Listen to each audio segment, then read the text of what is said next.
Hi guys, my name is Aliya Mathiesen. I'm an activist here in the Austin community. I had no intentions of becoming an activist when I arrived here. To give you a little bit of background about myself, I'm a very creative person. I had just gotten off the tail end of co-directing a short film and writing a short film. It went through multiple film festivals. It won 3 awards. Before that, I had been an author. I had published 3 books before I turned 20. So writing was really my thing. I was a huge movie buff. Definitely very creative, a model. I did a lot of modeling in LA. I moved to Texas with my husband in May of last year, and about 2 weeks later I found out I was pregnant with my first baby. So Judah was born in January of 2020, and then a month later coronavirus hit.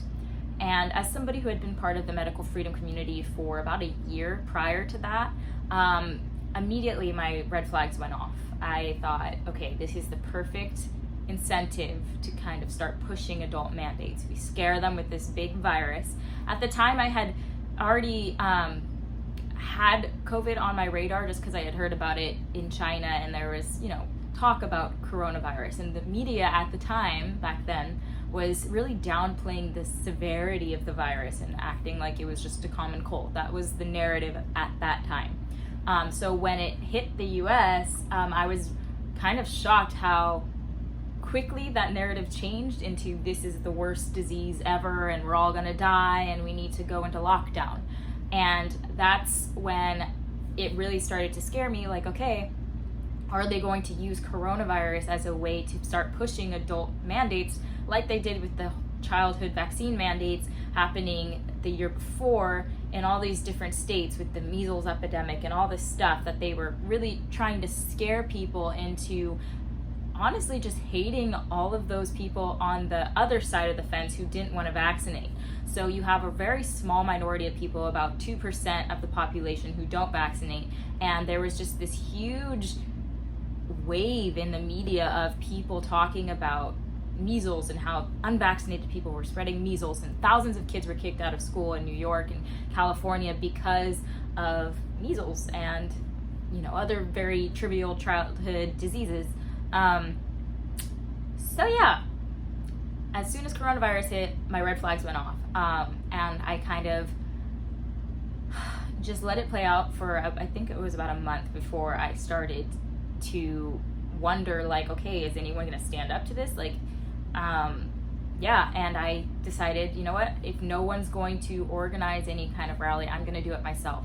So I took it upon myself, super grassroots, and decided, you know what, I'm gonna organize a protest in regards to this lockdown. I had seen from miles away the destruction that this lockdown would cause. I knew immediately that when they said we were going to lock down for 2 weeks, that was not the case, that they were gonna milk this as long as possible, that they had every incentive to milk this as long as possible.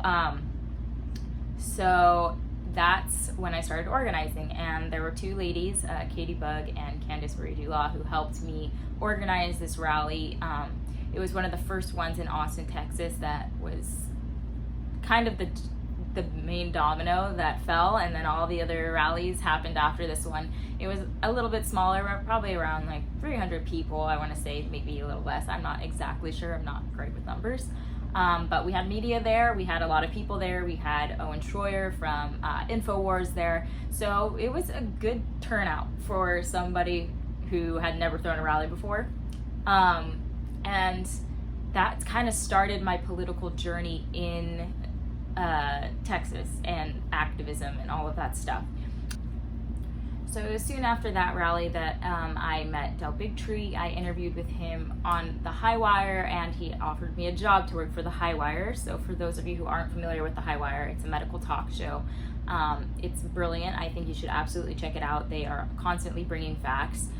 This channel is in no way affiliated with the High Wire, but I just wanted to let you know that that's kind of what I'm doing as of right now in my activism, is that I'm working for them. I'm helping, I did some reporting for them at some of the rallies, and I just helped them out live on Thursdays. So yeah, it's been a very incredible journey, everything that's happened this year. I did not foresee any of this happening. It's been great because I've got to make a lot of connections. I've got to meet people like Joshua Coleman and lots of really cool speakers that have come to the rallies, Alan West, and just really amazing patriots. And it's been awesome, but it's also it's not like a party, there's an intention there, there's a purpose there, and we all have that same purpose, and that's why we come together and work together, because we see the world going in a direction that's very scary, and it's important that all of us bring light to these issues. And that's why I kind of wanted to start this channel, to bring light to some concerns and issues that I see happening within the world that I want to address.